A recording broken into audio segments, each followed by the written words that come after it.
Hey, everybody, welcome back to another episode of Comic Book Weekly. And guys, you're with me, Mike Spider Slayer. You're probably wondering, holy shit, where is everybody else? And let me just tell you, I'm not going to be the only guy here.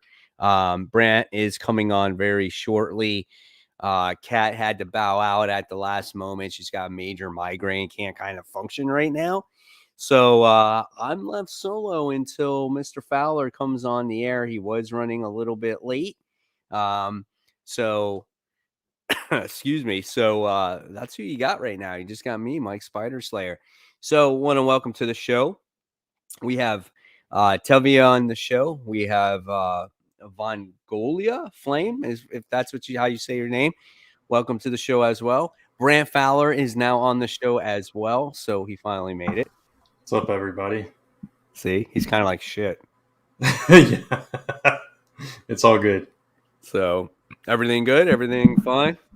Yeah. I was just had to wrap up some things, so I apologize for being late.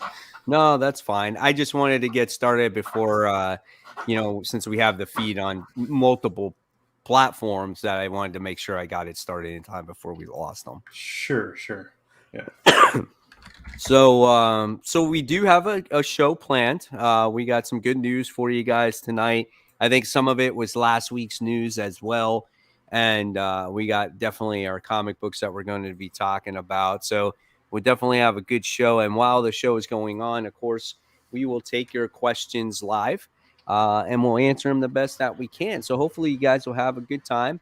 And hopefully Kat will return next week. So I want to welcome a couple of the other viewers to the show as well. We got the Black Knight. We got Jimmy G. Addison's on here. Steady Co. says, how's it going, Mike? I'm doing good. The Bronze Age says, hey, Mike, hope you're well, bro. I was formerly Terry Vaughn. And Architectural Foam Panels and Columns says, hey. So welcome, everybody, to the show. We got a nice little group here that's getting started. We did not have a show last week, so it's glad that we could bring you a show this week. Part of it was my fault. I was so sick that I couldn't even basically get out of bed last week. So, yeah. And I was a little bit behind on my reading as well. So it was like, okay, instead of trying to cram to make the show, Mike's not going to be here. We'll just we'll take the week off. So. Yeah, I was so bad that I was like, I couldn't even move on Sunday and Monday, and I just needed all the rest I could possibly have. And just believe it or not, like, I'm still not 100%. I still kind of got this cough. I still have like clogged ears. It's whatever I got was just really bad, but it wasn't COVID. I know that because I even got tested for that even after I did get my vaccine, so yeah, crazy stuff. I think it was a flu, like I said. Yeah. So crazy stuff. Crazy. All right, guys. So everybody, welcome to the show, like I said. And Brant, you want to kick it off with the news? Yeah, let's we don't have that much media news, so we'll talk about that first. Sorry, I just had a pop up. I got to dismiss that. But yeah, so we've got a couple of trailers. Actually, they're all trailers. So we're going on a trailer fest here. So we'll start with Buzz Lightyear. But the Lightyear movie trailer came out, and I gotta admit, it looks pretty fun. I've seen all the Toy Stories. I'm into that. Lisa really likes them as well. So yeah, it looked fun. So. Yeah, I mean, it looks a little bit more realistic. Yeah. It is weird that Chris Evans voices Buzz Lightyear. I just kind of can't get over that, I feel like that's a little bit different, but yeah. Hey, I mean, if he wants to go from Captain America to Buzz Lightyear, I guess that's okay, right? Yeah, I mean, he's got some range, Human Torch, Captain America, that dude from that other comic book movie that he was in. Yeah. So yeah, it's fun. So beyond that, we got I'm the only one that marked this, so I'll just cover this one really quick. Morbius. I actually thought it looked pretty good. I forgot to watch it. I was going to watch it today, and I forgot to watch it. So I think you'll be surprised with it. It looks pretty good. And there's one scene in it where like some dude says, "Who are you?" and he goes, I'm Venom. And he's like, no, I'm just kidding. I'm Dr. Michael Morbius. So that was fun. Yeah, I thought the visual effects looked really cool, and the story was, pretty spot on, except for he's after blood instead of plasma in this. But yeah, I think you'll be surprised by it. Yeah. Every time I think of Morbius, like I think of the Spider-Man, the 90s Spider-Man show. And he was Yeah, like such a wimp in there. He was just yeah. like, Felicia, I need you, Felicia, my darling love, and I crave for plasma. I hated him in that show. I could not stand him. Yeah, well, it's not that. So he's definitely not that. So yeah, I think you should definitely watch the trailer. I'd love to hear your thoughts on it after you do. Yeah, I can't believe I totally forgot. It's like I was looking through all the news too, and I'm like, oh, I just got to watch the trailer. I'll be good. And of course, Yeah. I forgot. So I'm the one that doesn't watch trailers, Mike. I know. I We got usually role watch them reversal. all Yeah. too. And what it was I clicked on it, and I was like in bed looking through the news and stuff. Yeah.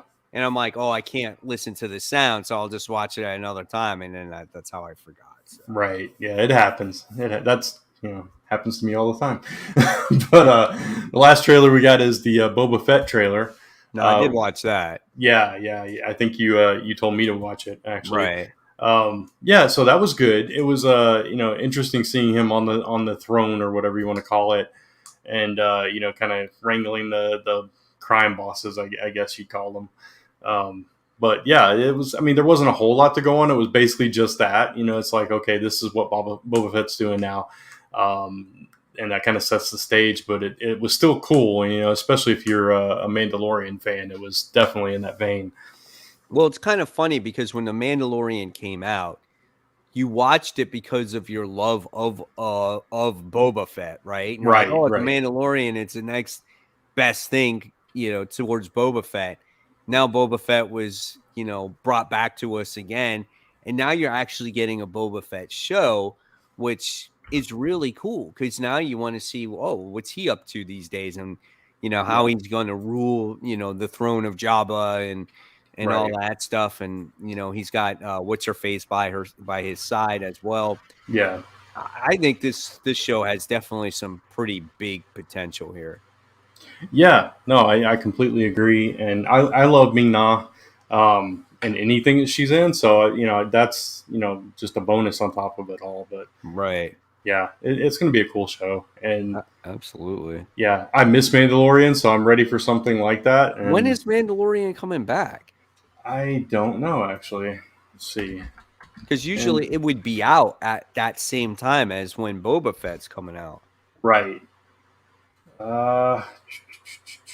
Let's see if this might have the release date, or it might just say we don't know yet. I think it may have gotten delayed because of the pandemic and all that. It just says early 2022 at the earliest. Okay. So yeah, not exactly sure yet. So. But we've got this in the interim, so that's cool. I mean, I'll take it. And plus, we're getting all the other shows too. Like we'll be watching Hawkeye at that time at the same time. Right. So, I'm excited for that. Yeah. All right. So that is all the media news. So we will go into some comic book news or comic news, and let's see, where do we want to go first with this? Speaking of Disney Plus stuff, we'll just talk about this. Agatha, who was a central character in the WandaVision show, made her appearance in that digital exclusive series with Wiccan and Hulkling that came out this last week. I did not read this, but I think it's cool that they're bringing that show kind of brought her back into the forefront and everything. So, yeah, I mean, I think it's perfect because it shows you the power that Disney Plus actually has. Yeah. It's not just the movies that are going to be creating buzz. It's also going to be the shows, and it's going to bring up characters that we haven't seen for years. Like, when was the last time you saw her in a comic book?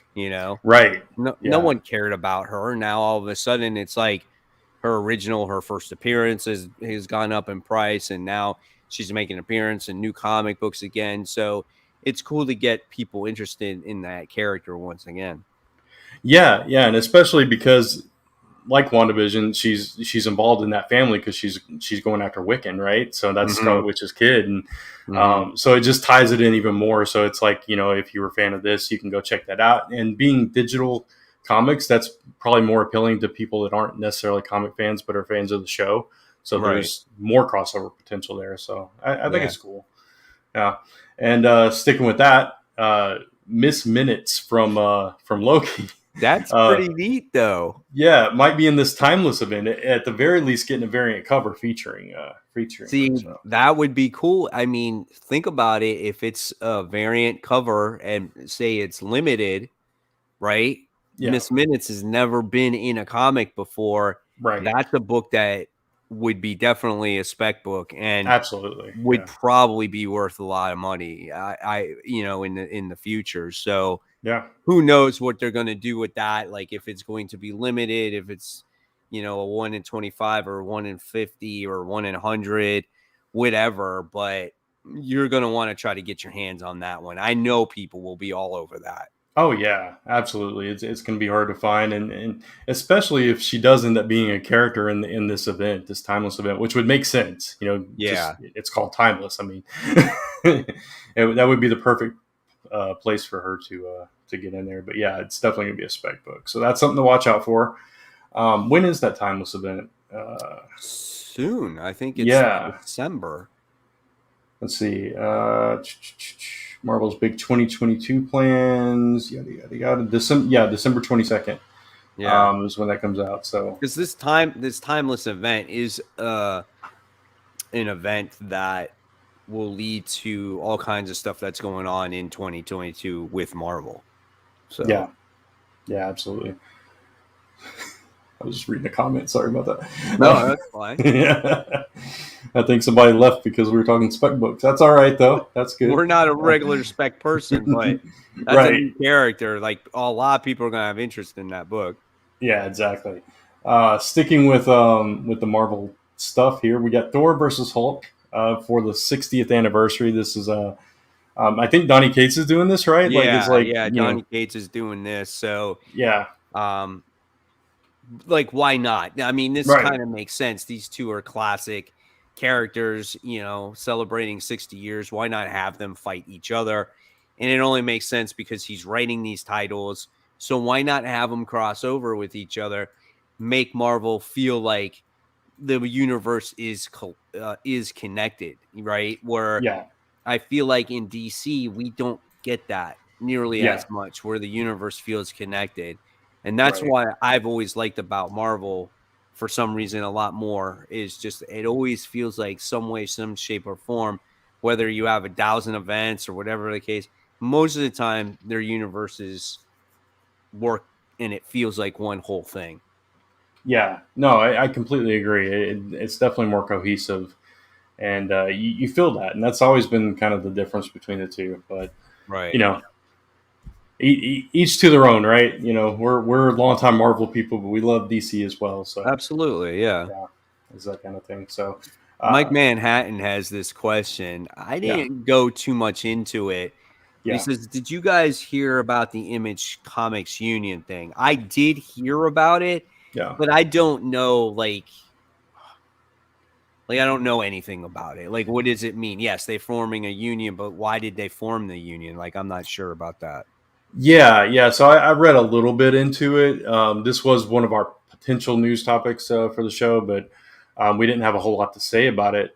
But basically, it doesn't involve the creators. It's just like people that work for Image, like behind like all the other positions at Image, and it's just for better working conditions, better pay, better all better credit, that kind of thing. It's typical things that unions strive to provide for their union members. And, it's something that a lot of people think should have happened a long time ago in this industry. So,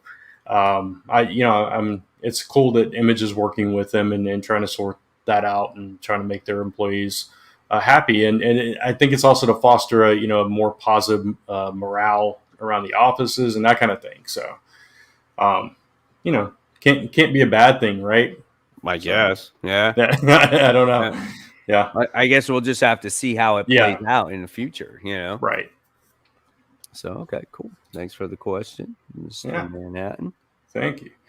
All right. Next news piece we got. The new Marvel Iron Fist has been revealed, and I did not get a chance to read the story. Kat usually leads these, so I'm a little behind on this one. Did they say who exactly it was, or is it somebody brand new? I'm not I don't. sure. I didn't. Yeah, Yeah, I don't and I should have recall. same thing.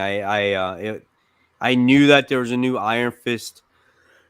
Excuse me. I knew that there was a new Iron Fist coming, but I don't know who it actually is. So Okay, this article says their secret identity remains hidden behind a new costume, so we don't know who it is. It's just somebody that we may not know at all. It may be a completely new character, but it's interesting that they're going that route with Danny Rand stepping down and somebody else taking the. right. I And was going to I ask you, do you agree with them changing the character of Iron Fist? I mean, it depends on what the reasoning behind it is. Like, Right. I'm assuming, and I don't know for sure, but I'm assuming it's an Asian character, which would address a lot of concerns about Iron Fist's entire, history and origin and everything. So, if it's somebody from Kunlun, that would make sense. If Mm-hmm. it's somebody that was mentored by Danny Rand, that would also make sense. It just Mm-hmm. depends on how this character came into this role, I guess. Right. So. Gotcha. So aggressively relaxing says, "Who would be a cool Iron Fist?" That's an interesting question. Like if we were just going to speculate who could take on the Iron Fist mantle, um, I don't know. Shang-Chi. Shang-Chi, Colleen from Daughters of the Dragon, maybe. I have no idea. I I really really don't don't. either. Yeah, Shang-Chi. Yeah, I don't know. Amadeus Cho, he's done everything else. Why Yeah, not right. be Now Iron Fist he too? can take over. He was Hulk. Now he can be the new Shaq. I don't know who they could do. I don't know if it could Yeah. be some of the maybe one of the characters from Agents of Atlas or something. Oh yeah, that could Then be they have cool. like Arrow and there's another swords guy, the The sword person. swordsman, yeah, Yeah. yeah, exactly. Yeah, any of those characters, or I know like that last Iron Fist mini, he had kind of the small supporting cast that were uh, warriors from different realms or whatever. So one of them could be cool. I don't remember their names off the top of my head, but I mean, I don't know who else it could be. Like, yeah, my guess is it's going to be somebody brand new that we've never heard of. So yeah. we'll see. All right. Let's see where we're going next. There's apparently a secret X-Men one-shot coming, which this was a last-minute news piece Cat added, so I have not even looked at this Oh. one. Oh. Yeah, but it's let's see, it's Teeny Howard's writing it, Francesco Mobili and Little Francis Yu are working on it. It's coming out in February. Strong Guy, Forge, Tempo, Boom Boom, Marrow, Armor, Cannonball, Sunspot, and Banshee, the secret X-Men, will unite for a secret mission to the stars. So Is it's what like this one's X about. Factor and X Force combined. Yeah, in space. So, interesting concept. Yeah, we'll see. I don't know if I mean I like some of those characters, and we haven't seen we haven't seen Strong Guy for a while, and I love Cannonball, and it's you're talking New Mutants characters there You got slash X Cannonball Force. and Boom Boom together. Yeah, yeah, and Sunspot. So it really is like X Force. Yep. So that could be interesting. Yeah, Yeah, absolutely. I'll check it out. Especially, I mean, it's only a one shot. You got right. nothing to lose for that, right? Yeah, exactly. If it, Mike Manhattan says, if it's a secret X-Men one shot, how do you know about it? It's a good question. See, Secrets come, they yeah, should have released it just one day randomly. It just pops up on the shelf. yeah, And then you're kind of exactly. like, whoa, what is this book that came out, right? Then the Yeah, comic shops are like, it's the secret X books that you did not hear about. They yeah. need to do more shit like that. Like That's what Kirkman they did need that to one do. time. Yeah, Yeah. with that, what was it, Die Die Die or something Die, like die, that. die. I think Mm-hmm. they just need to do stuff like that to surprise comic book readers because it's part of one of the main issues I have with comic books today is that there's just no surprise left in it, because everything is always, a lot of it's always spoiled before a book even comes out. I don't have a problem with it when the book is already out, Yeah. right? I mean, that's free reign, whatever. But before the book comes out and you've got people that spoil things, it's frustrating, right? And Yeah. then even same with solicitations are kind of the same way. Like, if you read those descriptions, you get kind of like everything that's going on, and that's just like months and ahead of time, right? Yeah. Yeah. Absolutely. And I agree with that. It's like Marvel is really bad at this too. They spoil so many stories of their own, weeks before they release and stuff. And it is frustrating because as readers, you want to be surprised sometimes. You want to, there's certain instances where it makes sense to spoil things like the Superman thing we talked about a few weeks ago, because it was tied in with a special day and that kind of thing. So it makes sense sometimes, but more times than not, it's just like, man, why'd you spoil that for me? Now I'm not as excited. Right. So, yeah. Yeah, Mike Manhattan asked real quick, have you seen Dune? I have, actually. I watched that Did you? last week. I actually liked it. I don't want to say it's slow. It's deliberately paced is the way I'm describing it. Right. So I mean, there's a lot of setup. It was definitely built to have a sequel. It ends with leading into the bigger story. But there was a fair amount of action. There was a fair amount of drama. There was some urgency in this. There's some things that happened, some casualties, that kind of thing. So, it wasn't just set up, and it definitely did a good job of building the characters up to make you understand each one of their motivations and all that stuff. So I enjoyed it. I definitely think it was better than the original. Right. Yeah. So. Yeah, you know what I recently watched? I finally got like HBO Max to work properly. Yeah. And I watched like 4 or 5 episodes of the first season of Harley Quinn. Oh yeah. Yeah. You like it? Man, it like took me by surprise. I was like, Yeah. oh man, it's just like next level shit right there. Yeah. I'm like, that stuff was intense, but I would find myself just cracking up. I should try it again. The one time I only watched half an episode, and I was at Lisa's parents' house when I was watching it. So I was like, "Yeah, I can't watch this." Yeah, maybe I should give it a shot because I keep hearing good things about it. Yeah. There's one episode where Harley and Poison Ivy are at this kid's 13. Oh, it's Penguin's nephew's bar mitzvah. Oh wow. And they're there, and like Bane's there, and everybody is there, and just it's like this big shit show. It's so hilarious. I was dying.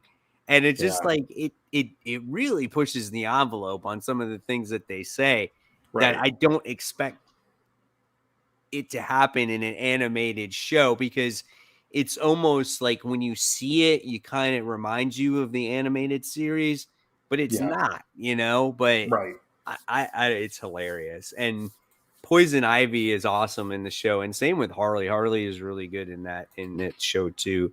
So I haven't watched an episode in a while because it's like I need to watch it when no one's around, because it is very very explicit, very vulgar, and I can't have the kids around while that's going on. Yeah, totally. And again, I was at Lisa's parents' house, so it's not really what you want to watch in mixed company. So yeah, I should give it another shot. I don't think I was fair to it to be like 10 minutes in. Now I'm not watching this. So I'll at least watch an episode or two and then make my judgment of it or whatever. All right, so moving on, we've got the Slingers to return in Spider-Man. Tebby has asked us about this a couple of times, and it is on our list, so we'll talk about that. So, are you excited about this? Do you care? I'm indifferent about the return of the Slingers. What are the Slingers? I don't remember them. They originally started out as 4 separate alternate superhero identities used by Peter Parker at a time when it was too risky to be seen as Spider-Man. So taking on, this is what the article says, taking on a different identity for each of his 4 ongoing Spider-Man titles of that era. It was Hornet, Ricochet, Dusk, and Prodigy. So apparently they're returning in some form or fashion in Beyond. So I'm assuming it's not going to be Peter, obviously, since he's in a coma. So I'm curious to see which characters are going to take that role. Again, this was another story that Kat dropped in at the last minute, so I hadn't had a chance to look up. I remember these guys. I got the article pulled up now. Yeah. Looks like maybe Prowler. Oh, yeah. I remember these guys. Okay. Yeah.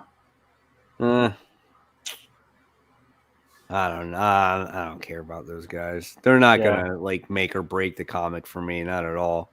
Right. It looks like Prowler is one of them. I don't know who the rest of them are, but yeah, I mean it's fine. It kind of makes sense with the story that they're telling. Like if it's the Beyond Corporation that's hiring them and putting them out there, that would make sense as well. Or if it's some kind of rival corporation, who knows?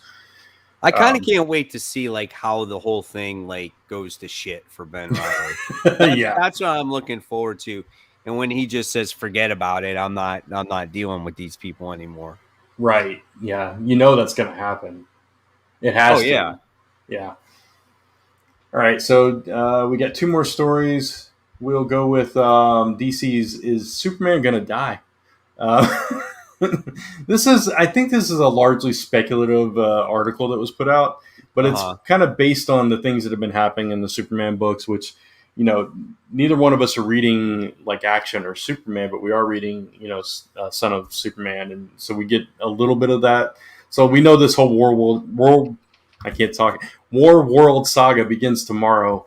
And supposedly Superman is going to disappear. That's what John found out when he was with the Legion in the future. This was the point where Superman disappeared, and you know he took the mantle. That was the whole thing behind Future State and all that. Mm.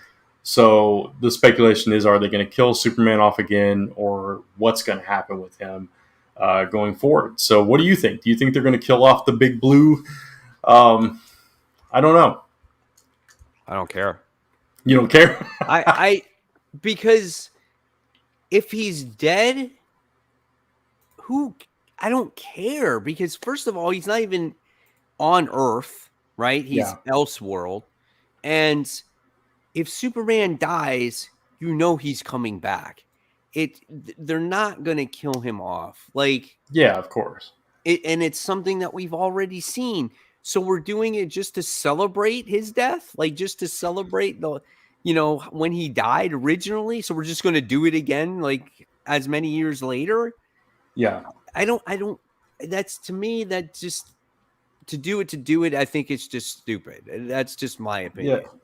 Yeah. And it's like, so with Future State, we talked about this in recent shows. It's like certain aspects of that event are coming to pass, but certain ones are completely different. Like in the Bat books, especially this week, it seems like things are taking a turn, and it's not going to go exactly how it was going to go in Future State, right? Right. So certain things are being prevented or being swerved or whatever, because it was just one possible timeline, right?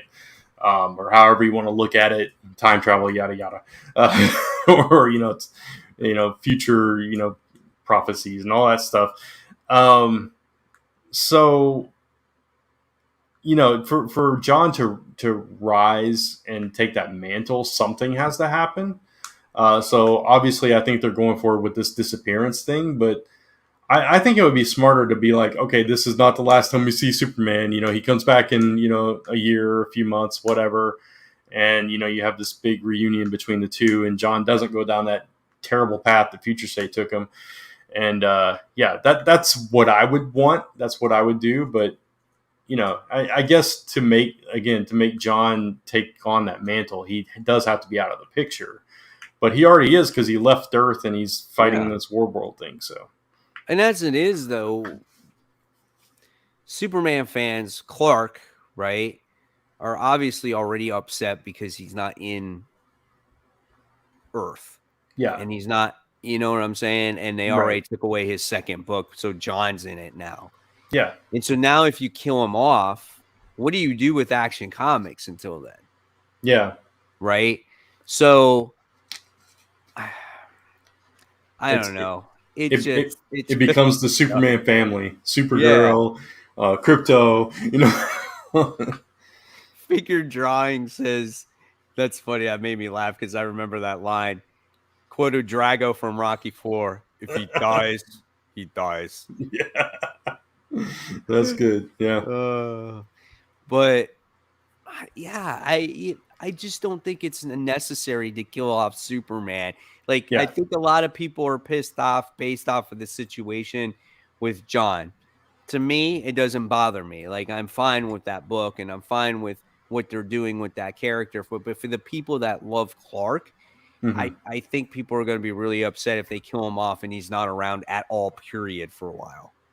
Yeah, no, I completely agree with you. I would rather he just be off world and they do that whole story in action. Something happens where he's missing, but we see those adventures. Whatever. He's prisoner. He's fighting gladiatorial battles. I don't care what you do with him. Just keep him present so he's coming back. And in the other books, you deal with them thinking he's gone and that loss, and then you can build to that reunion. I think that's a Right. better way to go. So we'll see what happens with it, though, or we won't because we won't be reading action. But we'll keep reading Son of Kal-El, though. That's a good book. Gotcha. Here's a comment from earlier from Parker Luck. What's that? He says those were the characters during Spider Hunt storyline after Norman Osborn's return from the end of the '90s Clone Saga. Okay, So that's where that come from. gotcha. And then I don't remember this, but Figure Drawing said he died in Batman vs Superman. Are we talking about the movie? Is that what we're talking about? Or a Who comic book? who are we talking about? Superman dying, I guess. Again? That's what we were just talking about is Superman. So Yeah, is that what we meant there? So I don't know. I don't know either. All right. Well, we'll see. And we'll talk about it on the show, I'm sure. Yeah, But absolutely. we only have one more news story. We have Vault is going to publish a book via Kickstarter. It's called With Wolf, I think is what it's called.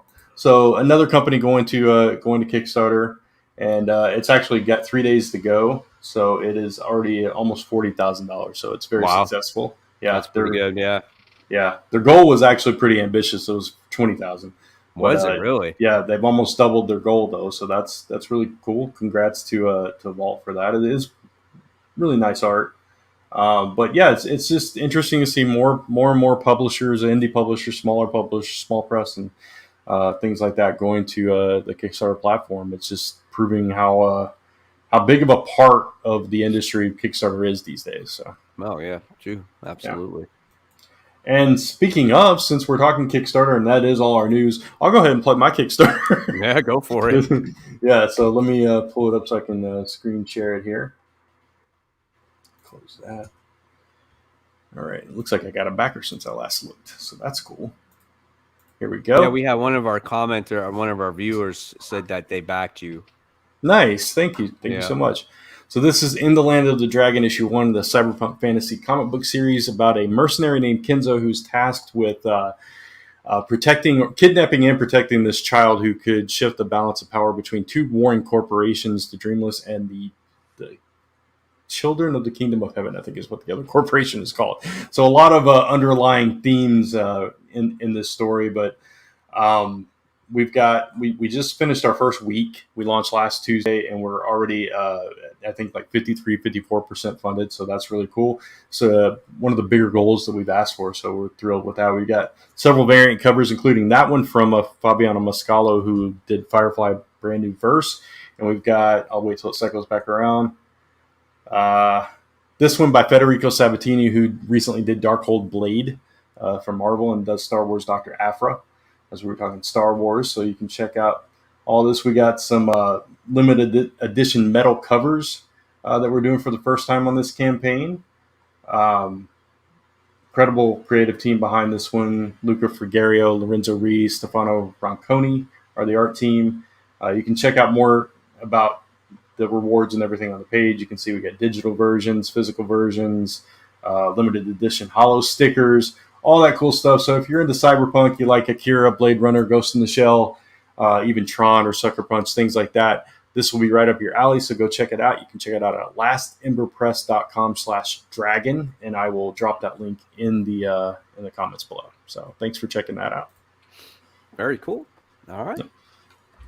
And so, guys, go ahead and back it up if you want to, and it definitely helps out Brant and everybody else involved in that Kickstarter.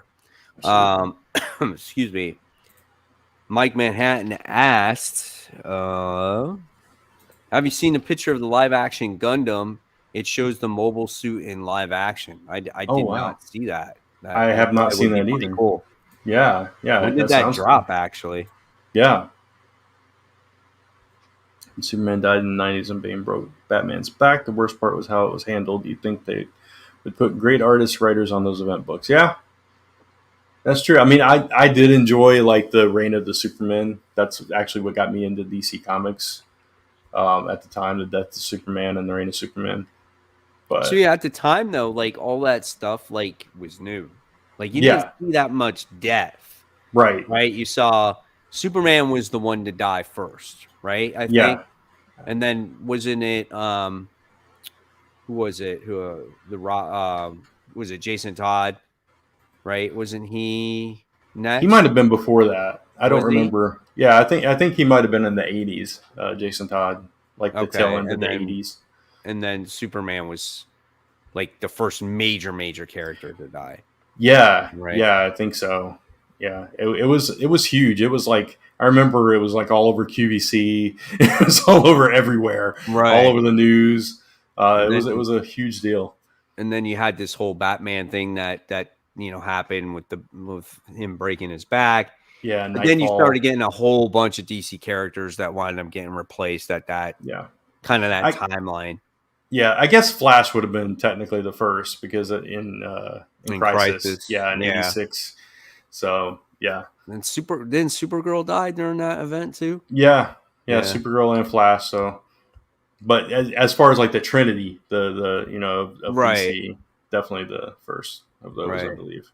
I think I have both of those issues. I think I have the Flash and Supergirl. The death of those characters. Yeah. I don't know if I have the death of Superman or if I missed the boat on it. I don't remember. I think I would remember if I had it, so I probably don't. I actually have the issue, unfortunately. It was like polybagged with a black bag and like a red. Yeah. I know. I don't think I have that issue, but I have the Resurrection and I have all the Reign of Superman. Like I have all that also. Yeah, I have a good chunk of it. Yeah. Yeah. I have the Death of Superman trade. I do have that. Do you? So, yeah. Yeah. I mean, that's an exciting time. Now it's just everyone dies all the time. I mean, you look at the X-Men, for example, they die left and right. They didn't die for years, but ever since you can get resurrected, it's like, oh, we're going to die every day. Yeah, exactly. So that's a little bit frustrating. Right. But that's why it doesn't, like, if someone dies, it's not a big deal. Like, you see it too often. Yeah. And then what's going to happen with DC anyway? So Superman dies, right? Yeah. This event that we're going to get from DC, whether it's a Crisis or something else that's going to happen next year, it's all going to be erased and everyone comes back anyway. Oh, yeah, totally. No doubt about that. All the future state stuff, all the stuff that's leading into, all that future state, it will be completely undone. Yeah. And then we're going to see where DC goes again. Right. Exactly. So we will see. Yeah. All right, guys. So keep putting in those comments and those questions, and we'll get back to you as much as we can. Okay. Okay. So here's the comment here that just popped up. Jason Todd died in 1989 during Batman's 50th anniversary when the Batman movie came out as well. So it was 89. Gotcha. Okay. So I think Superman was after that still. I thought it was like in the early 90s, I think, when Superman died. Yeah. Yeah, it was definitely definitely early 90s, 92, 93, somewhere around there. Right. Yeah. So, all right, cool. So you want to talk about some comics? Yeah, let's do it. All right. So let's talk about it. I'm curious to hear what you guys got to say about this one. This was one of the biggest DC books, if not one of the biggest books released of the week. This was Dark Knights of Steel, issue 1. The time period here was set in medieval times when Jor-El and what's her name? Was it Laura? Laura, yeah. Is gets shipped off from Krypton, and she's pregnant with Clark.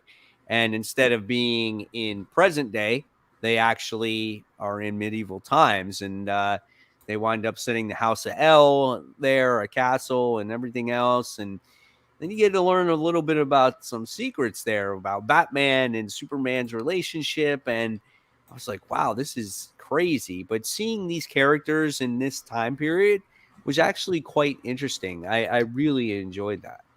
Yeah, I enjoyed it a lot more than I thought I would. Like when I first heard about this, I was like, "Oh, great, another Elseworlds. Oh, it's Dark Ages for DC," and Right. and I thought the same thing about Dark Ages, and then I read that, and I was like really impressed by it. And the same thing here. I read this, and I really liked the concept. It was interesting displacing them and putting them in medieval times, and what that would mean for all these characters. And I thought they handled it really well. You got like the fear of magic and that kind of thing, which played into this, and you have these not just Clark or Kal-El, but his parents, coming with him, which is something we haven't really seen either that I recall.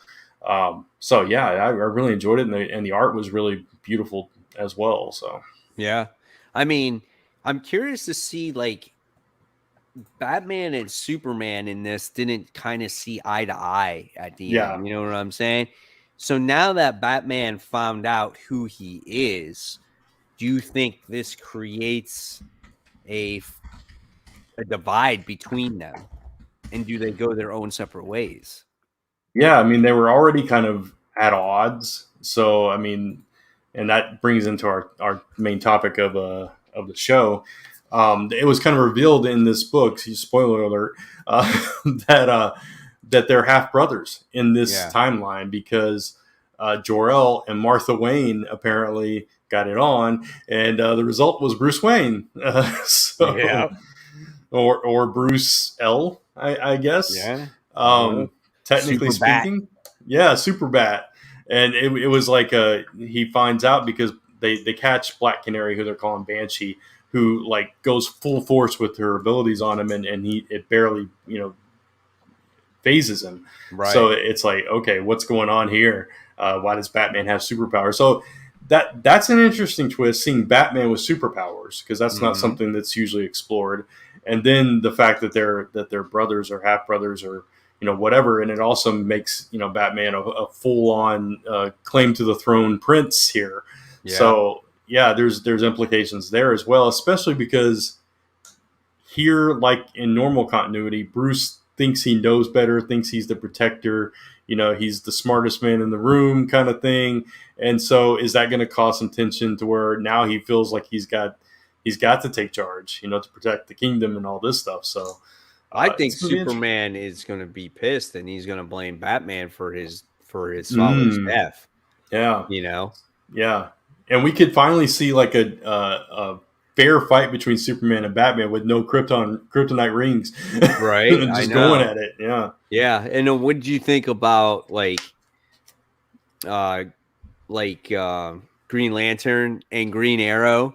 Yeah. Teaming up, like kind of like old school, because how they always would have their own book, and they're teaming up together to stop, obviously to destroy the kingdom or the house in itself, take out the king. I thought that was an interesting scene there. Yeah, and to make it even more interesting is we don't know exactly who this Green Lantern is. We didn't see he wasn't called Hal. Right. We don't know if it's Hal. Maybe it's Sinestro. Maybe it's somebody else. It could be. I mean, it could be any Green Lantern that maybe it could be Kyle Rayner. Yeah, and is the ring like a Green Lantern ring, or is it kryptonite? That is interesting, because the only way to obviously that he got killed was it was enchanted with kryptonite. Right. Exactly. I mean, an arrow through his eye was not going to kill him. right? Exactly. Yeah. So that leads me to believe that it's kryptonite. So it could literally be anybody. It could be Lex Luthor. I mean, it's going to be very interesting to see who that is and what the motivations there are. But it's just like flipped everything on its head. It's a really interesting take on what if Superman ruled the world kind of thing. So I really enjoyed it. So What'd you think about Batman and like his Robins? It was yeah, like his little squires. yeah. It was cool. It fit totally. And Batman being a knight and having the armor with the bat helmet and everything, just it fit so perfectly. And you would call them Robins. I mean, squires, Robins. It's kind of similar. And we saw all of them here too. You got Duke. You had Stephanie. So yeah. I enjoyed that. And you even had Harley that plays the Jester, which I thought was hilarious. Yeah, as soon as I saw that, would have been one of my panels probably if I'd made it, made the cut for that. So, by the way, you guys can go check out the panels at comicfrontline.com. I'll share that link in a little bit. But yeah, no, that was cool. That I want to see more of Harley in that role too. So it's fun. It's always fun seeing reimaginings like that. Yeah, absolutely. I love this book, and yeah. Let's see what we got. A comment here. It says Dark Knights of Steel reminds me of great fan fiction, and that's fine. I mean, I feel like these books, Elseworld stories, if done right and not cheesy, can be really great stories because you're let loose on things. You're not strapped by editorial to make sure you do this and make sure you do that.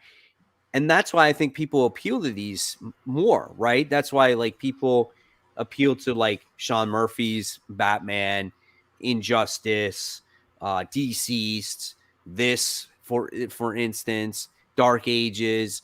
Like people love these stories because it has the characters that you love in it, but you can do whatever you want, and that's what makes it so much fun. Yeah, absolutely.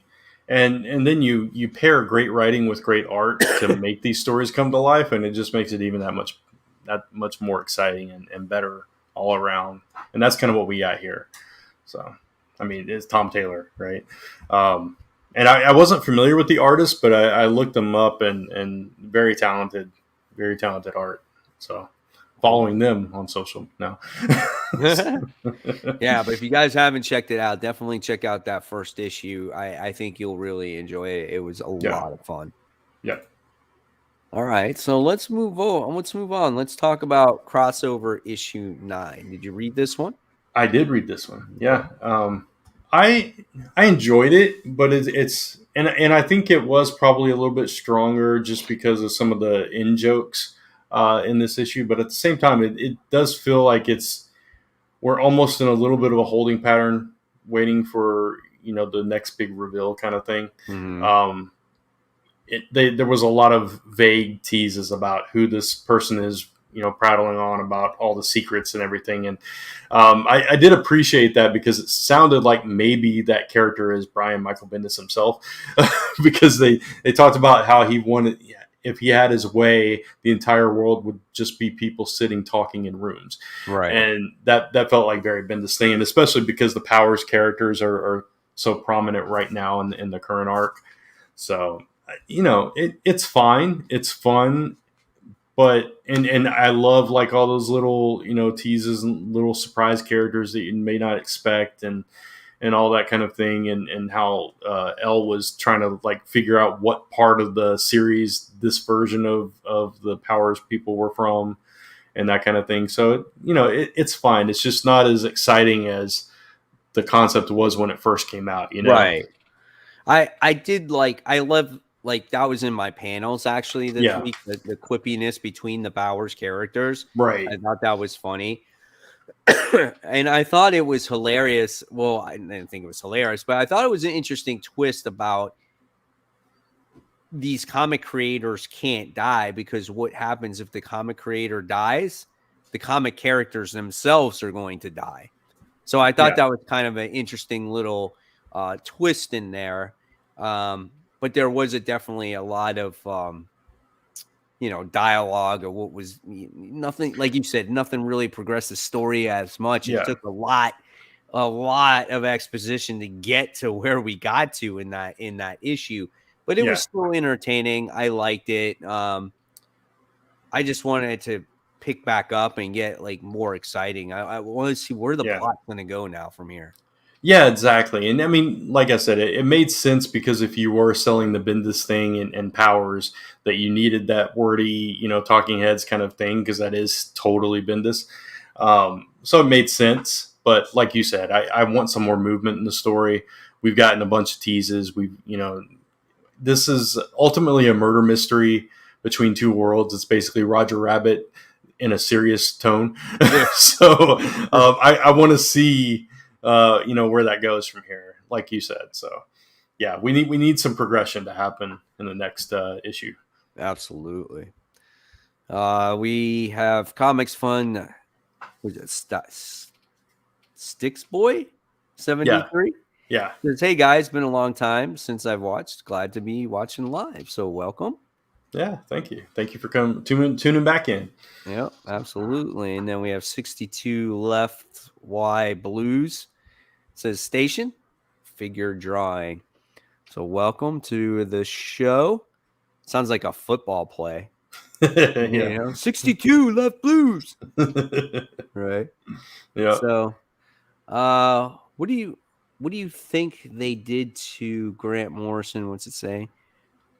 In crossover. I don't know. It's probably trippy whatever happened to him though. That's funny. I love how all the people are dying. No, I really like that. I think that's very creative, Yeah, it's very meta, as Kat would say. Yeah. And it is. It really is. And it's just, all these creators having fun, kind of incorporating their real lives into this fictional world. It's kind of fun to do that sometimes. Oh, yeah, absolutely. All right. So along with us talking with our big books, we always give our top 5 of the week. So, Brant, I'm going to start off with you. What was your number 5? Mine was the Me You Love in the Dark issue. What issue are we up to now? 4? Yeah. So this was a solid issue. I think is it the penultimate issue? Is it just? I think so.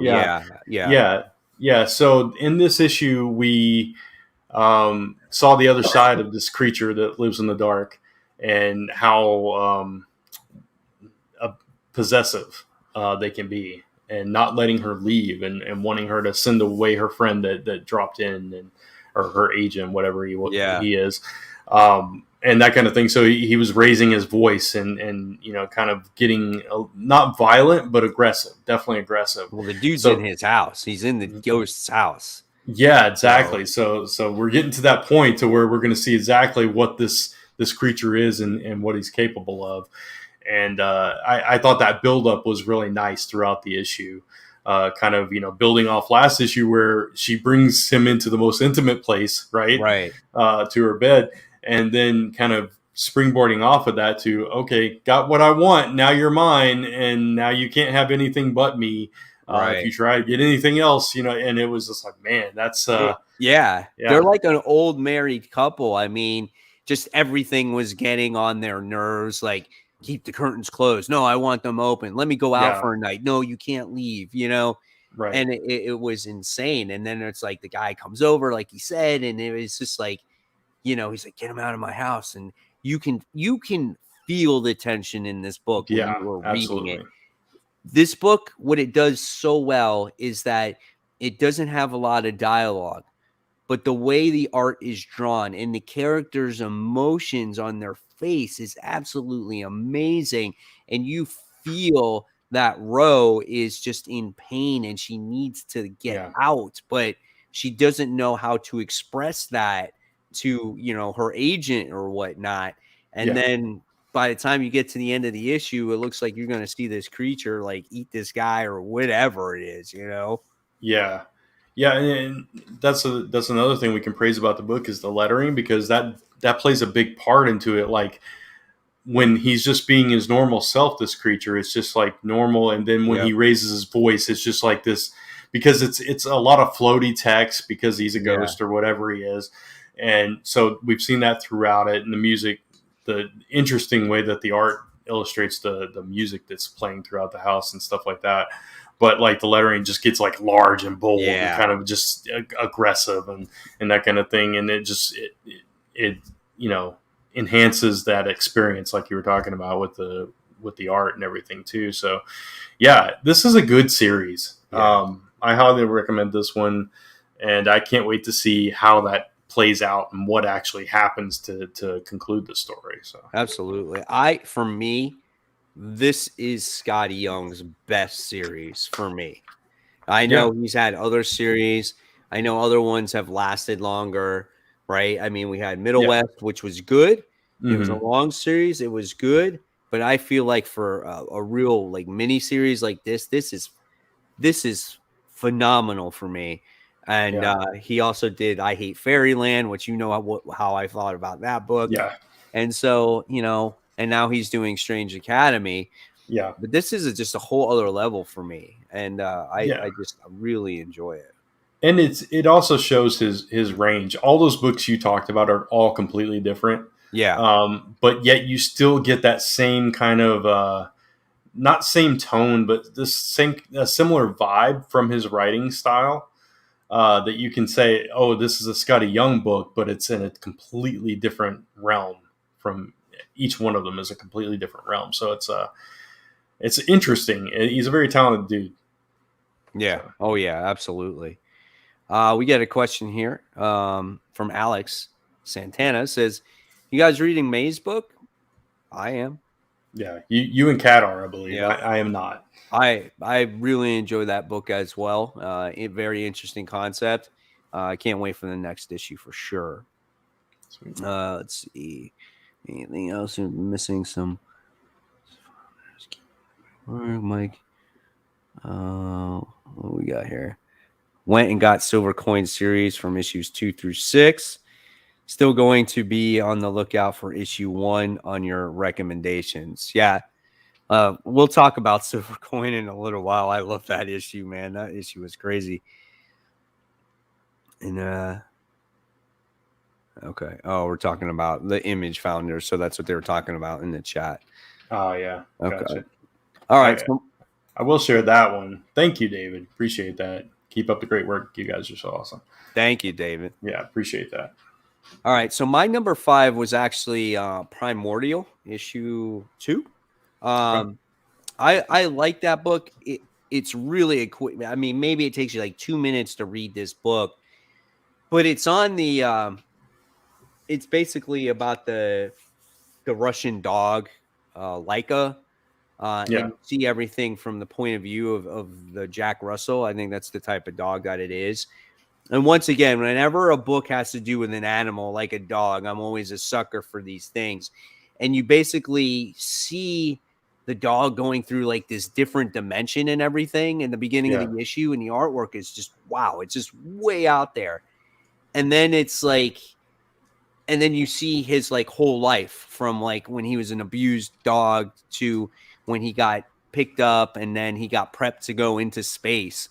And I love seeing all that. And if you take your time and you look at the artwork, it's absolutely gorgeous. And I really like the book. And then at the end, you wind up seeing the doctor meet up with the, I guess the person that took care of the dog. They wind up meeting with each other at the end.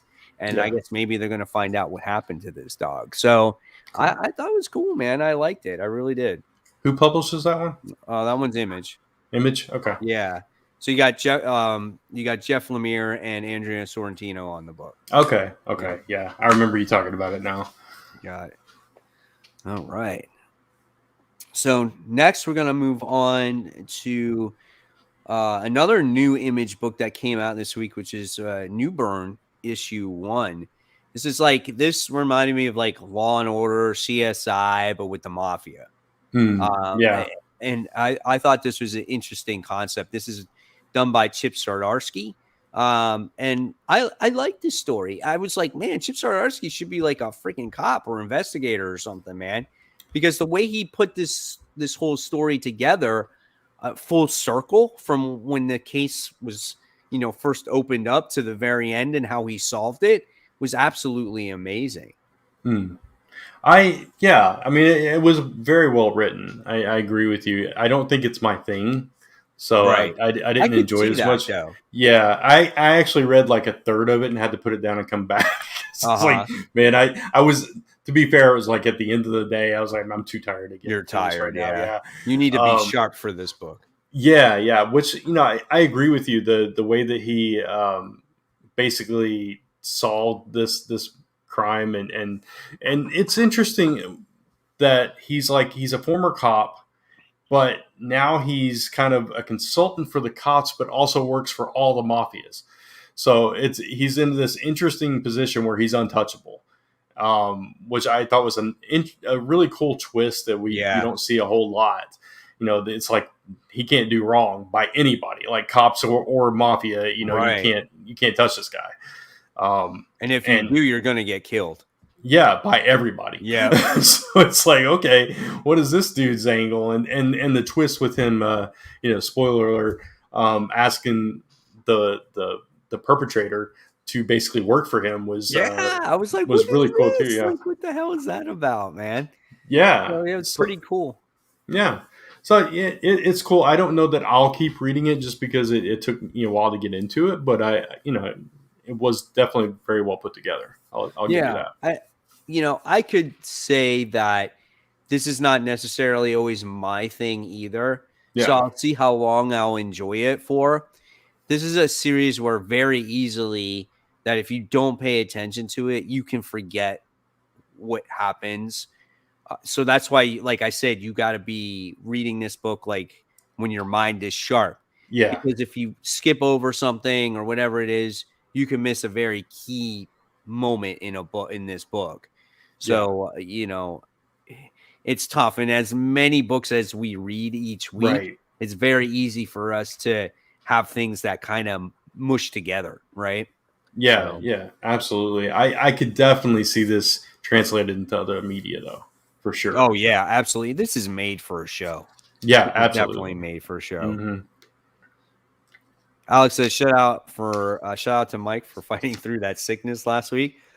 I appreciate it. I'm still trying to get through it. I'm almost through it, but I'm still a little sick. But I appreciate that. Yeah, making those videos last week was probably one of the hardest things I ever had to do. Trying to do that and not cough. I mean, I did cough a few times and I edited it out, but my gosh, it was like every little word I said, I felt like I was just going to bust out coughing. It's horrible. Yeah, So that bad. sucks. I'm glad you're feeling better, man. Thanks. I appreciate it. All right. So let's talk about Strange Academy presents The Death of Doctor Strange. This is a waste of time. I did not like this book at all. I'm like, I saw the artwork in it to begin with, and I'm like, Hmm. it's the Weird World freaking artist. Yep. And then they're actually go to Weird World. I'm like, well, that's kind of cool. I'm like, I could see that. Like, at least they got the same artist that did that book during the whole Battle World sequence, like, get back into the whole thing.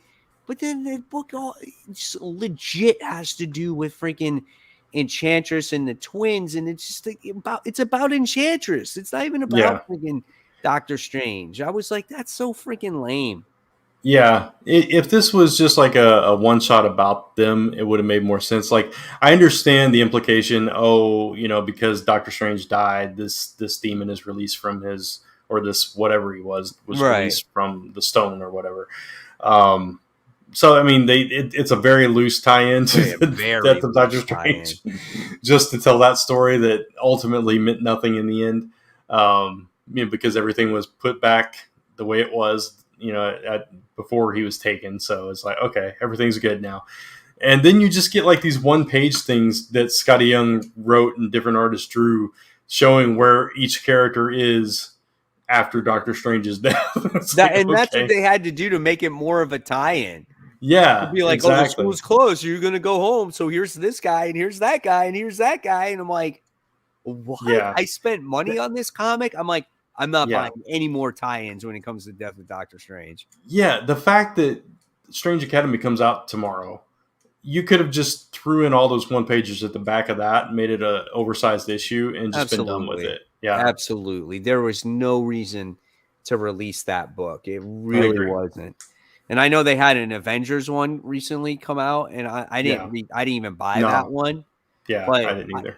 I thought out of any book here that would Right? tie in really well, and to maybe get you a little bit of an aspect like, what if Strange doesn't come back? Like, are one of these kids going to take over? Like, I thought they would dive more into depth about that, and they didn't. I think that Yeah. I feel like they really missed the boat there on that crossover.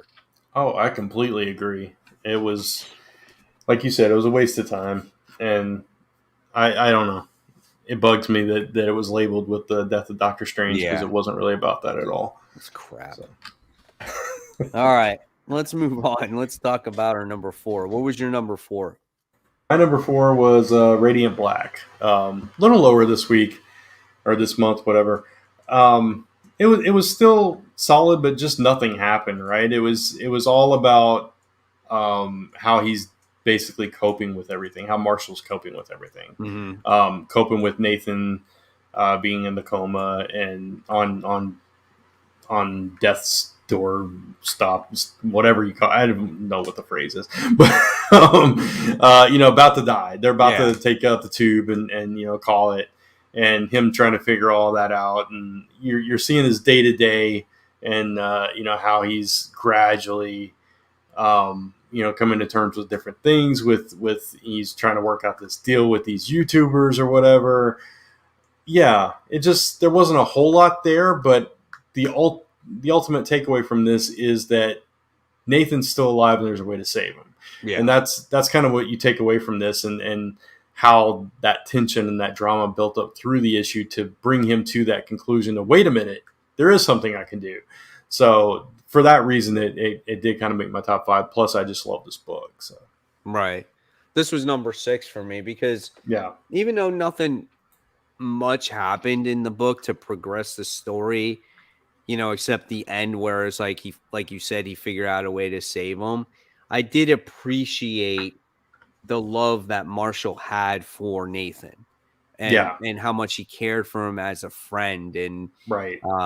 And how he how he does live his day-to-day life ever since the whole incident just happened, and eats cereal on the porch, and you got those kids that always rag on him, and then it's just like how he goes to work and he tries to figure out like the next best thing that's going to make him money.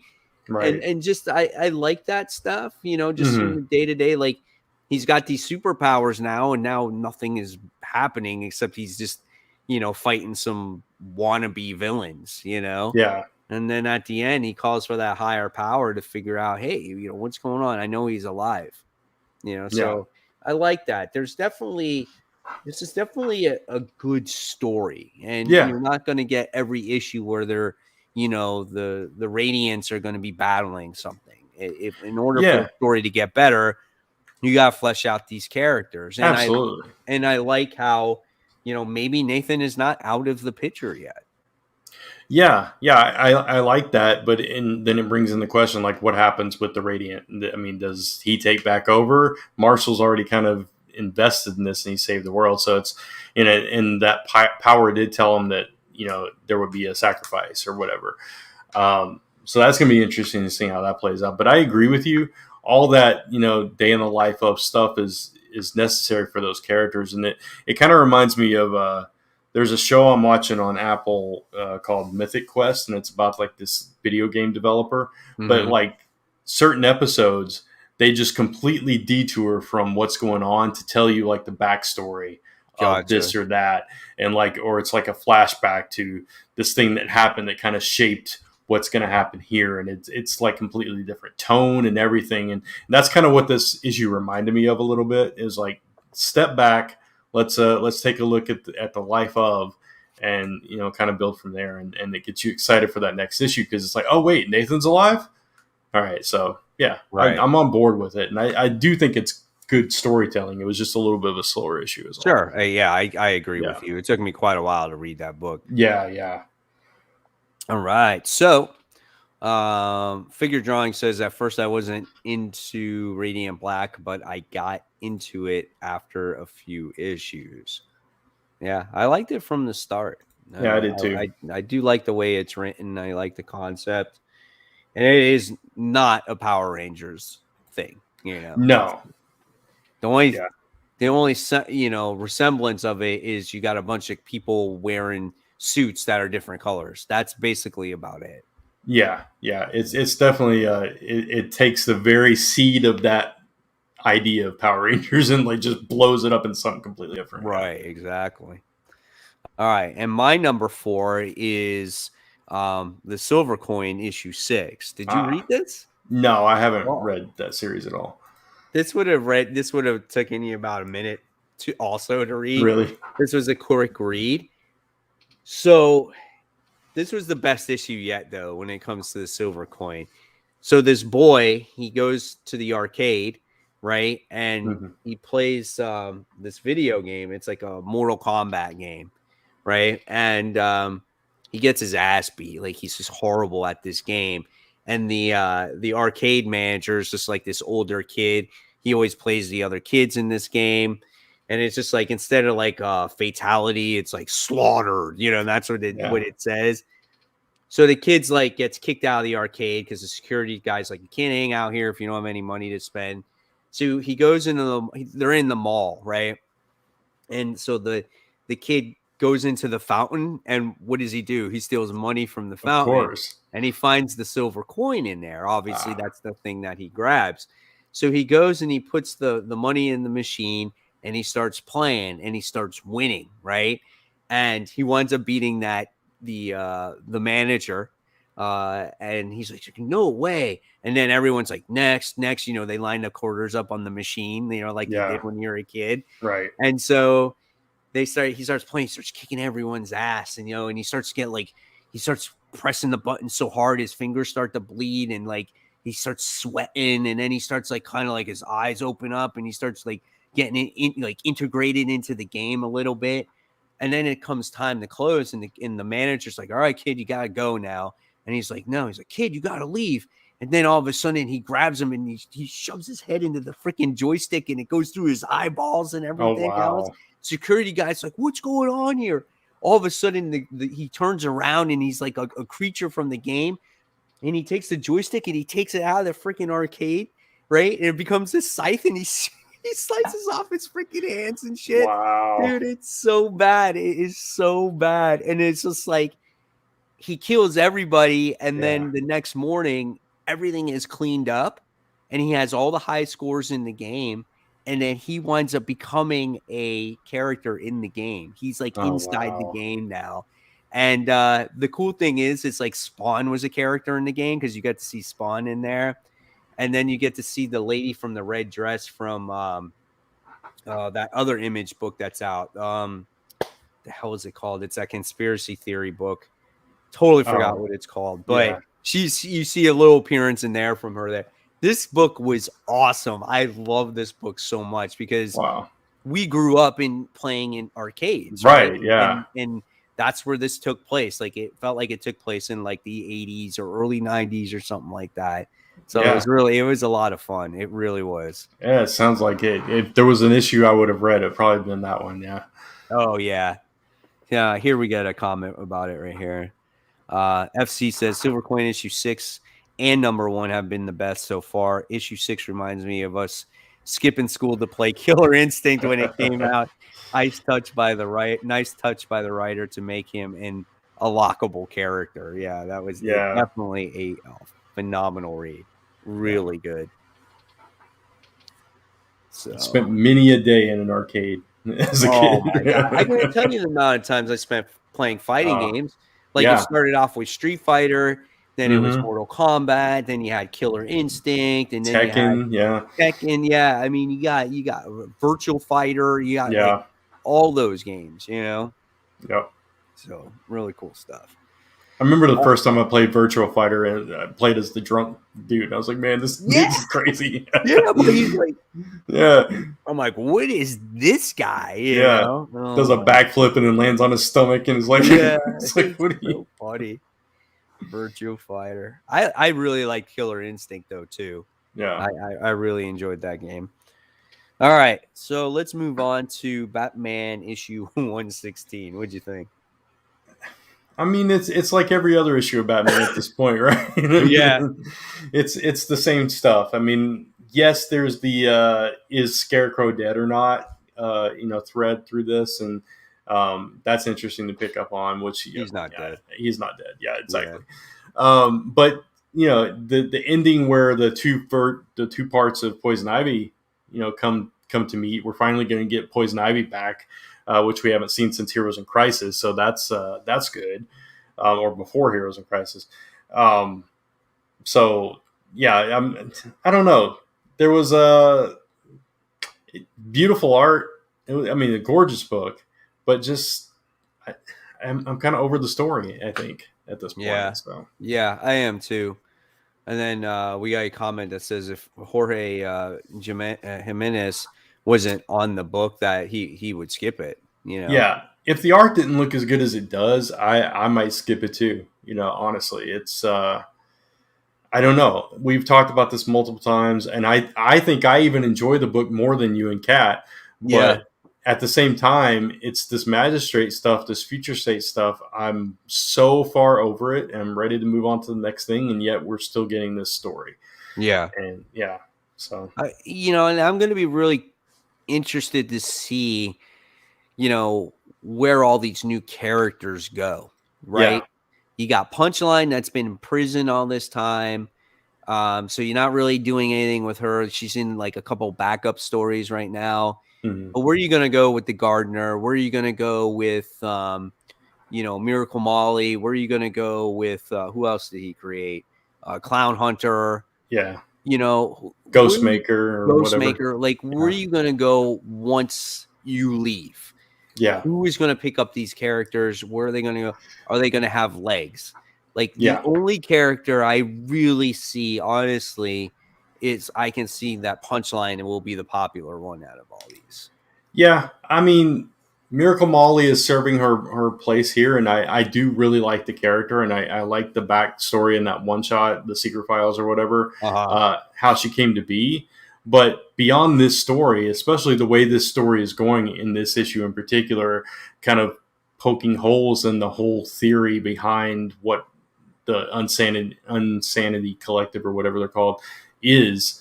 It makes me wonder, like, where does she go from here? Is she just going to go back to being who she was before? Is she going to be, and Gardner, we really still don't know that much about. We don't know anything about her. So who's going to want to touch her? Because we don't know the intent of her, really. Right. Yeah. Ghostmaker's the only other one that's like, okay, they've kind of established his role in Gotham now. I could see something continuing with him at the very least, like another ally, like Knight and Squire, that kind of thing. He's gonna die. Maybe. I truly think he's gonna die. I think either if he doesn't die here, which I don't think he will, because there's only one issue left before this is over, I think someone will kill him off. Yeah, maybe. I could actually see him taking up the Batmantle, i.e. like John Paul LaValle or whatever, back in the day. Like if Bruce decides to leave Gotham or whatever, I could see him kind of taking up the mantle for a while. Right. It would be weird, but I could see it. But we already have Tim doing that. I Am Batman, Tim Fox. Right. Kind of doing that. So. And I just don't... Like, this guy just comes out of nowhere, all of a sudden, and then him to take over Gotham would be kind of shitty. Because that's true. All these other Robins out there, and it's just like, okay, like, we've seen stories before with Robins taking over Gotham.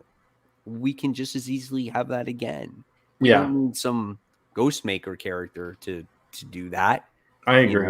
Yeah. That supposedly Batman knew all this time, but we didn't know him. Right.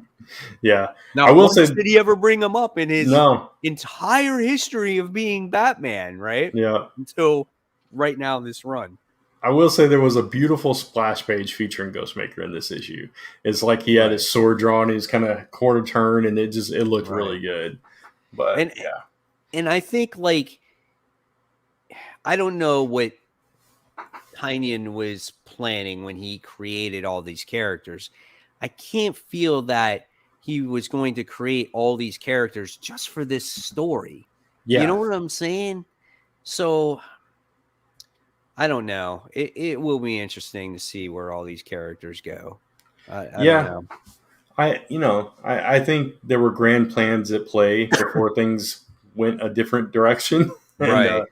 I think we could have seen all of these characters continue on in the future at various points, but I mean, now who knows? It's like back in the day, so many characters were created that now people pick up threads from some obscure reference, one issue appearances of random characters. So you could see that happening maybe like, 20 years from now. Oh, Miracle Molly, I remember her. Oh man, yeah.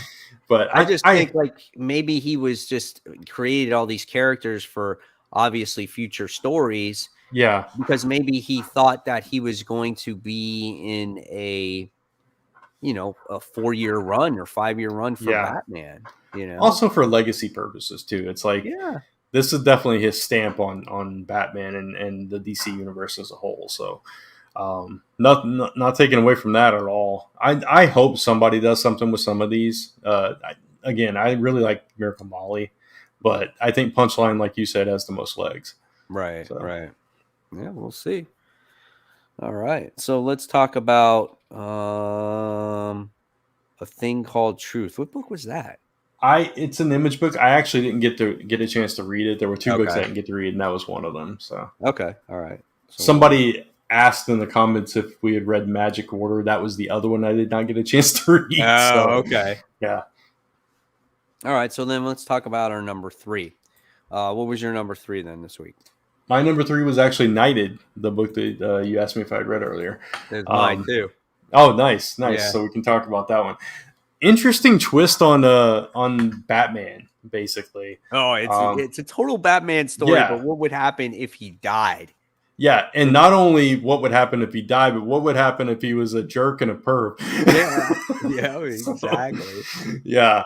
So basically, this random dude is like he gets turned down. He asks his girlfriend to marry him, and she's like, no. In the middle of this restaurant, and he's just like you're a loser. Yeah, his whole world is just like destroyed, and he's actually trying to do the right thing. He's like, that gas main's going to explode, and he unties this thing, and it's the knight or whatever was tied to it because he was being a peeping Tom, and he falls to his death, and it's like, oh, what the heck's going to happen now? And he's brought into that world by the Alfred character. Who's basically like, thank you for killing this dude. He was a total jerk. And he's ruined my life. Freeman. Yeah, totally Morgan Freeman. Yeah, absolutely. But he's like, now you got to be him because he actually did some good. So welcome to the asylum, dude. Yeah, basically. He's like, you have no choice. You have to be the next knight because otherwise people are going to blame you for the murder. Yeah. And he's like, but thank you so much for killing him because that guy was an asshole. Exactly. So funny, dude. It was hilarious. I love that story. Now, this character is a cross between Batman and Spider-Man. Yeah. He has a black and red suit, right? So black to represent Batman, red to represent Spider-Man. The character is more like a Peter Parker character because obviously he has like that Parker luck, His girlfriend said no, he's in the wrong place at the wrong time, so now he's becoming the next hero. But yet now he's going to have all the toys and bells and whistles as Batman. So I'm really interested in this book. This definitely has me intrigued to see what the next issue is going to have to offer here. Yeah, it was a lot of fun, and just like Dragonfly and Dragonfly Man or whatever that was from Ahoy, that I really enjoyed. It's just this different take on the Batman mythos, and when you mix that up and you make it fun and you put an interesting twist on it, it's enjoyable, and that's what this was. So yeah, absolutely. It kind of made me just a tad bit sad because it's very similar to a story that I was working on. Oh, really? Yeah. But there's a different kind of twist in mine, so I'm okay. Gotcha. Okay. All right. Cool. All right. So that was our number 3. We both had the same, so that's Yep. cool. That's funny because I was like, oh, I don't know if Brant was going to read that book. That's why I wanted to ask you about it. Because, I only heard about that book about maybe a week and a half ago. And I saw it. I'm like, what is this rip-off Batman book that they're using, Frank Miller's cover art for, Right. And then I read the description. I'm like, that sounds pretty cool. I'll definitely check that out. Yeah. I actually like when the Lambo pulls up and he brings them inside the car and the car's driving, the body's flying around inside the car. Yeah. That's funny. Parker Batman Lewis can't lose. I get the reference. Mike and I'll get the I don't know if you'll get the reference or not. Okay, so what are we on? We did number 3, right? Yeah. So we're on Firepower issue 17. Yeah. What do you think? I mean, again, this is a solid book. It did it make my top 5? No, it did not. It was my number 6. So just shy of my top 5. It's always a good read. But this, I don't know. This was not an much action heavy progression. Yeah, there was an action heavy issue. You had the statue, the figure come to life finally, kind of just beating everybody up. Nobody's safe. The snakes are infecting everyone and turning everyone. And the real takeaway from this issue was that he doesn't consider Owen a threat. And I think that's where the daughter comes into play. Because it seemed like maybe in the past it was women that had the power. Right. There was some kind of reference to that. And so I think his daughter's going to be the real threat. And that's going to be the twist of this book, that the real firepower is his daughter, not him. His daughter, yeah. Yeah. So I thought that was really interesting. Yeah. It's like he knows the art of firepower, but she's going to be the one that has to master it. Yeah. Yeah, exactly. Yeah. So that's all I got from it, too. It was cool to see Shaw come out of that statue for once. Yeah. To see how powerful he was. And cool to see like the action scenes and whatnot. But besides that, it was typical Robert Kirkman book. He'll take a scene and just drag it out the entire issue. That's just what he does. And that's his writing style, Yeah. So yeah, it's still, one of my favorite books, and it's still a solid read. But yeah, it's not that, okay, got to put that in my top 5 kind of material. Right, exactly. All right. I didn't read this, but you read Crushing Lobo issue 6. Yeah, this series started off so strong, and it's still fun. It's still enjoyable. It's still the same kind of tone, but I'm bored of this chase trying to find Lobo to exonerate herself, and that's kind of where we've been for the past 3 issues.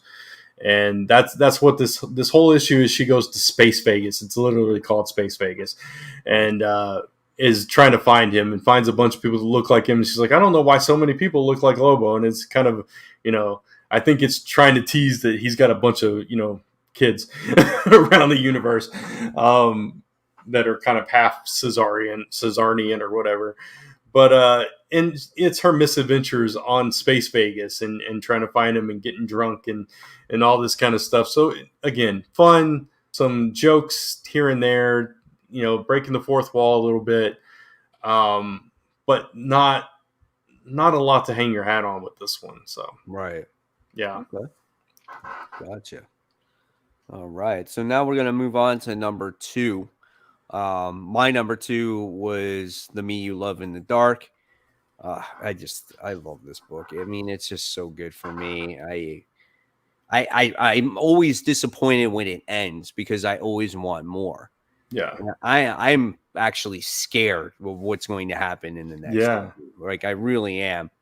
I mean, you could slowly see things build, and now you're at that point where it's just like, oh man, what's going to happen at the end of this?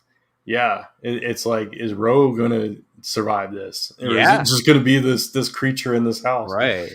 Yeah. And you know what this was starting to remind me of? Like it was starting to remind me of The Shining a little bit. Yeah, I could see that. Because she's been in this house and has not left the house at all. And you Yeah. could see she was just starting to lose it a little bit, you know? Yeah. It's kind of like the Haunting of Hill House too. It's like if they hadn't escaped, you don't know if they escaped actually. At the end of that, it's like there's this room that they could keep them in forever, and it's just one of those kind of stories. What if that ghost is not real? Oh wow! What if she was slowly losing it this whole time, and she is the one that kills the agent that walks through that door? That would be a twist I had not seen coming until just now. I hadn't even thought about that. That And could all that is in her head because she's literally gone cuckoo. Right. Yeah, just by hearing like little creaks and stuff, and just slowly her mind, just kind of broke down through the isolation. Yeah, that could very well, like she's locked herself in that house, saying, "I got to do these paintings," and man, what if that happens? Yeah. Now I really need to get this last right. You're gonna have to wait a little bit, a few weeks. Yeah.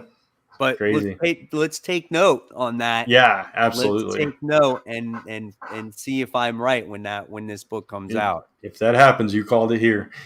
Yeah, crazy. So Get Lost in Comics says, wait, so Ro kills the agent? Yes, that's what I'm saying. I'm saying that the ghost is in her head. The ghost is not real. It's a manifestation from her mind going crazy, right? Yeah. And so she is the one at the end of the day that actually kills the agent. Yeah. So she has been drinking a lot of wine. Yeah, she has. Never know. Yeah, in Mike Shyamalan. Yeah, that's I like that. There's actually a show called The Servant that is on right now. It's like about this woman who lost her baby. It's on Apple TV, and she doesn't realize she lost her baby. Oh, and so like they gave her like this lifelike doll but this servant comes in to take care of the baby, and all of a sudden the baby's real again, and it's like, what the heck is happening here? So yeah, it's crazy. That's creepy. Yeah. So all right, cool. So that was so my number 2. So what was your number 2? My number 2 was Darkhawk number 3. Okay.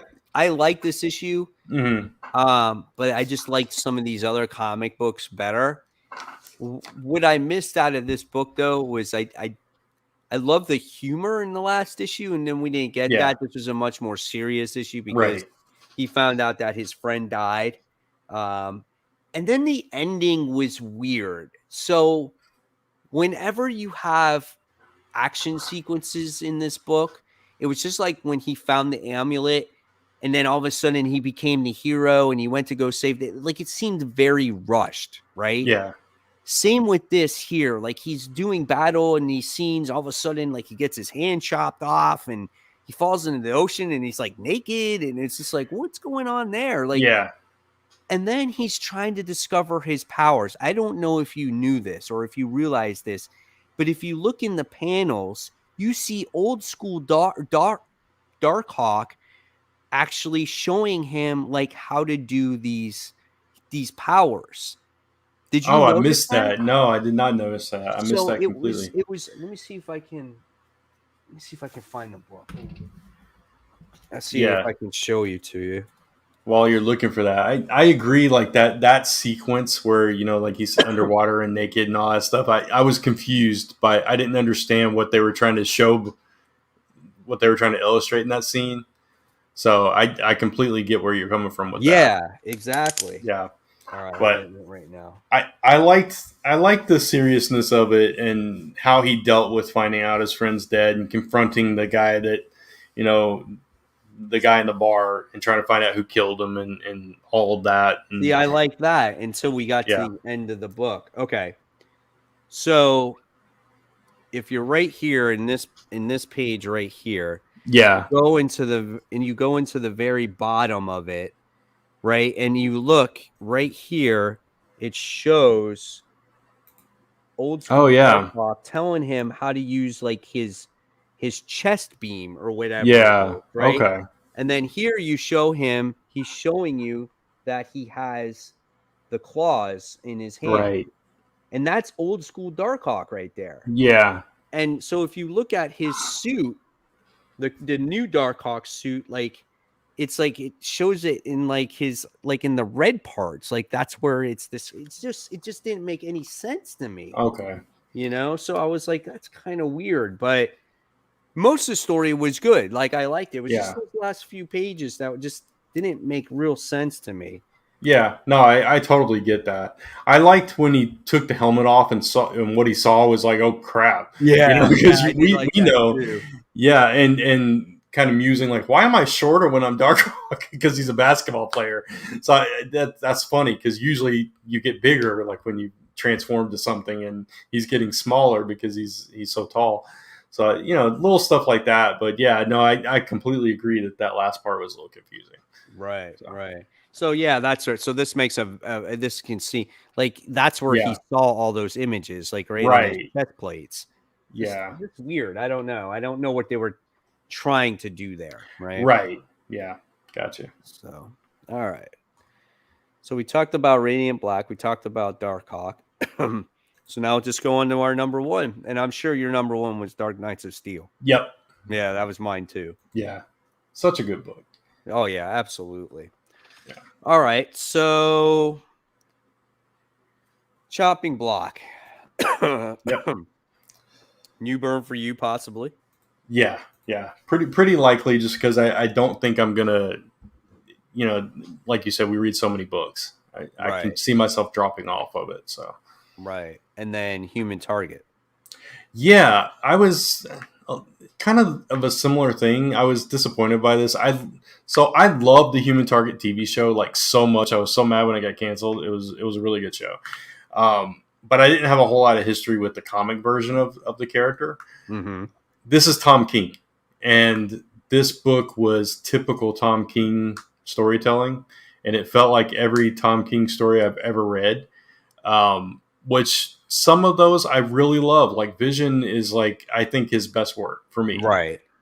But this one, just it was that very similar tone, and maybe I got too much of it in Batman that I was just kind of tired of it.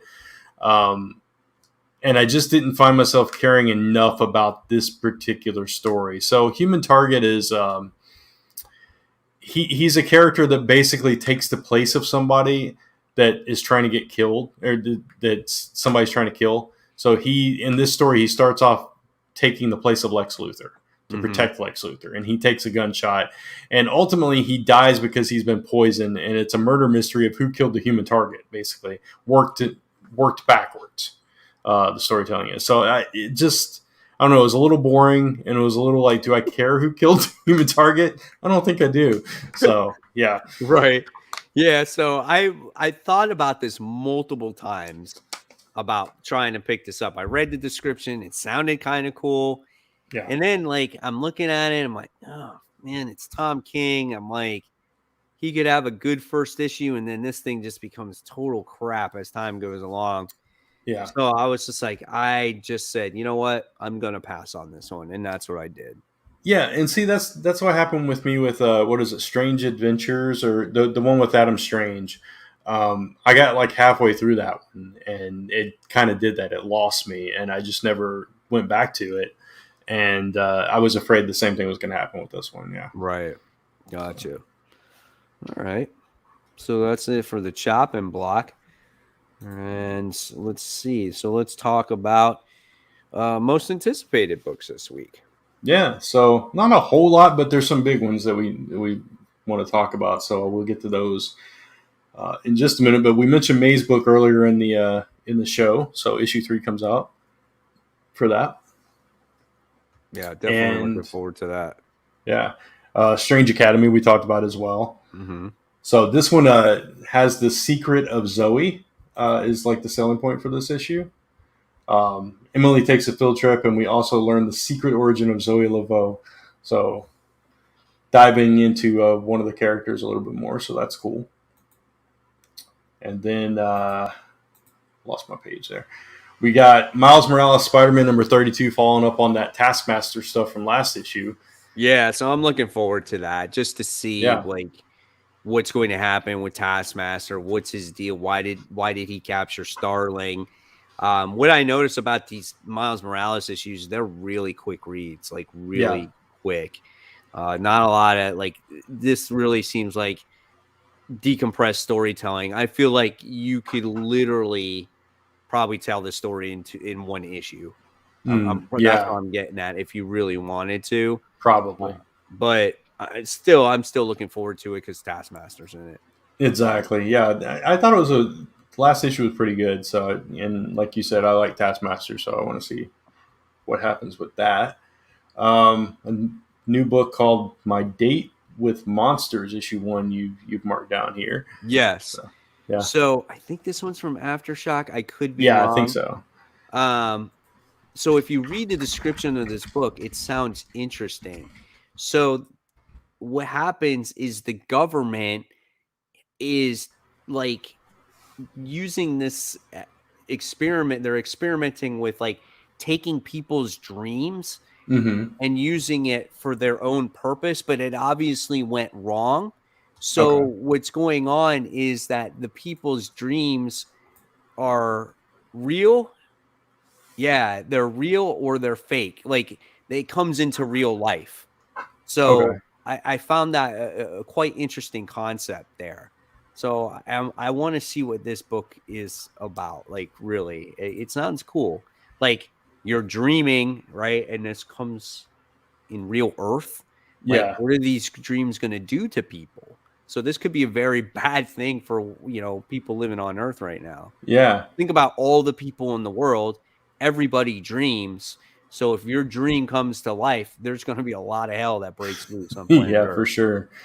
Yeah. Okay, that's cool. And it's also from the writer of Bunny Mask, which I know you also read. Oh, So yes, yeah, yes, so that's cool. absolutely. Nice. All right, and yeah, there's another new. I think this one's from Image. What's the farthest place from here? Okay, so I have no idea what this book is about. I totally forgot. I remember I read the description like last week. But I love the title, and I Yeah. was like, this sounds pretty cool. So I want to try this out. Yeah. When it comes to Image Number One comic books, like most of the time I try them out just to see, you know, if it might capture my attention or whatnot. Yeah. And then if I don't like it, I'll drop it. And it's not a big deal for me. But I love the title of this, and it sounded intriguing enough for me to kind of pick it up and check it out. Yeah, it's kind of intriguing me now. It's from the creative team that did Four Kids Walk into a Bank. That's right. Yes, from Yeah, Black Mask. yeah. So it's a post-apocalyptic coming-of-age story. The world has ended. All that remains are gangs of children living among the ruins. But Sid believes there must be something more out there. When she disappears into the wastelands, her gang will risk everything to bring her home. That's right. Story about the things that matter most: your survival, your loved ones, and your record collection. Yes, So yes. that's cool. So kind of like a Walking Dead with kids and Yeah, no zombies. yeah. That's okay, cool. And then we got Robin and Batman number 1, Yeah, which so you get the yeah, early days of Robin and Batman, and the main reason why I wanted to pick this up because Jeff Lemire is writing it. right, yeah, that's what I was about to say too. Yeah, so Lemire is all over the place these days. Oh yeah, Yeah, absolutely. I mean, good. It's good he's getting work because people are yeah, appreciating what he's doing. absolutely. Yeah, excuse me. And then the final book we had to talk about is I know a book that we're both excited about, which is Venom number 1 from Oh, Hal Ewing. Yeah, how long ago was this book supposed to come out? I mean, you're right. talking like months already that this book was Yeah, supposed to come out, and it's finally going to be here, and I cannot wait to see what Ewing and Ram V are both writing this. So yeah, I think I'm just keeping my fingers crossed with it. I hope it doesn't become this like cosmic or galactic thing where it's going to be yeah. boring. Like I want Dylan to be in control of the symbiote and keep him on Earth. That's what I'm hoping for. Yeah, yeah, it's definitely going to be interesting to see what route Ewing takes with it. It's like you know that I wasn't a Immortal Hulk fan, so it's going to be. I hope that I like this version of Venom, and we'll see. Yeah. But I'm a little nervous actually. So He's got big shoes to fill. I yeah, know for you sure. didn't read really the last volume of Venom, right? Did I you? I I got into it, not the whole volume. Like I started it, and for whatever reason it wasn't grabbing me, and then I got into it during the the King in Black stuff, I think, or Okay, so right you got before it towards that. the end, yeah. Yeah. Right. So then I finished it, obviously. Right. So So I read every issue of that run and I right, loved it. It was, you could tell that there was a story in place right from the beginning, and it led all the way to King in Black. And seeing that journey was amazing. And again, Donny Cates had a grand plan in mind, and he took his time telling it. And yeah, when he got to the end, he got to the end, and that was that. And I'm just hoping that Ewing has that same type of vision, you know. Um, I'm scared because I feel like the best work he's done is Immortal Hulk, and everything else that I've been reading from him, I do not enjoy. So I'm yeah, really scared for what he's going to do here. The person that could save him here could save him is Ram V, because since they're sharing the duties of writing this book. So yeah, we'll see. yeah. So hopefully we'll have some good stuff to talk about next week. But that is it for most anticipated. All right. And that is it for the show. So, Brent, do you have anything else that you want to say before we close off? Yeah, I just posted the link in there. I do want to remind everybody that Kat also has a Kickstarter going on right now for Slice of Life, her and Phil, based on their webtoon, or it is their webtoon in physical form. So go check that out you can check it out at tinyurl.com/slice of life one, or just search Slice of Life on Kickstarter. It'll come right up. And then, of course, once again, mine, which is In the Land of the Dragon Issue 1, a cyberpunk fantasy comic. And you can check that out at lastemberpress.com/dragon, which I'm trying to type again. There we go. And that's got about 3 weeks, a little over 3 weeks left to go. So check both of those out. All right. So there you guys have it. Check out those Kickstarters, guys. Make sure you back them up. And, they definitely appreciate it. Okay. Absolutely. And of course, guys, thank you so much for watching this week's episode. Hopefully you enjoyed it. We love bringing it to you. As always, guys, if you like this live stream, make sure you give it a thumbs up. Don't forget to subscribe to the channels, either wherever you're watching it from Comic Book Weekly, or you can subscribe to Comic Book Corner 2.0. Hit the bell for notifications. Follow us on all the social medias, whether it's Facebook, Twitter, Instagram, of course, YouTube. Give us a thumbs up. And guys, until next week, enjoy those comic books. Happy new comic book day. And hopefully we'll get Kat back on here for a full show. So thank you so much, guys. Have a great night.